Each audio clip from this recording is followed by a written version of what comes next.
on Friday night, I had a chance to do a ride-along with the Niagara County Sheriff's Department K-9 unit. Wow. Lieutenant Hildreth, great guy. Sarge is the dog. So I was saying, it's nice of Sarge to let me do a ride-along with him, and thanks for driving, Lieutenant. What a cool experience. I did the 3 to 11 shift with him. And, you know, you hear a lot about police officers these days. Obviously, it's front page news. It's the first story.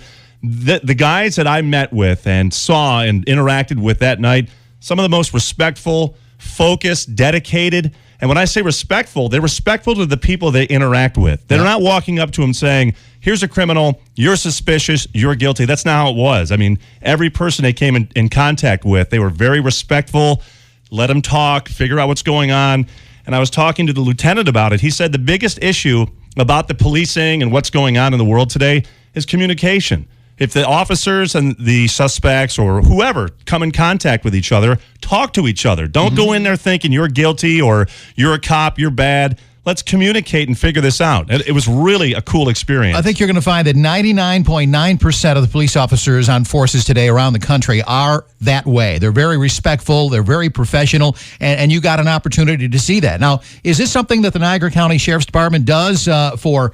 You're in the media, but are regular citizens allowed to do that? I don't really know. That's a good question how that works. Being in the media, we obviously have different opportunities. But, I mean, if you're a young person, man or woman, thinking about becoming an officer, a sheriff, a police officer, or whatever, do it. It's a cool opportunity. If you can get a hold of your local sheriff's department or whatever and get a ride along, I suggest you do it. Don't a lot of them do that? And I can't remember the name of it, but like the citizens courses. Erie County's been doing that. Yeah. I know.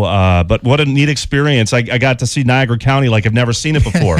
Normally for me, Niagara County is South Transit Road in Lockport. So that's it. You know, there's a lot more to it. So what was the most exciting thing that happened? Got to eat some Lock City pizza. Oh, one of my favorites. I know. Amazing. You learned a lot. Saw the Star Point football game. Yeah. That was really cool. You know, there was some other police work that happened, but, like I said, I was really impressed by the way that, the officer that I was with and the other, men and women that I saw, how nice they were and how focused they are on what they do. Isn't that amazing how many people they come in contact with and how many places they go and what they do in an 8-hour period? I will say this, one other thing. If you see lights behind you, you're in a vehicle, you're driving down a road, and there's police lights or fire truck or whatever coming from, slow down or get over. You can't believe how many people, lights and sirens, are going to a call. They just either stop or they don't move. Wow. I mean, help out a little bit. Yeah. If it was your house on fire or something like that, you'd want other people to move over. Exactly. Right? Out of the way, yeah. So thanks again to the Sheriff of Niagara County and Lieutenant Hildreth. Just an awesome night.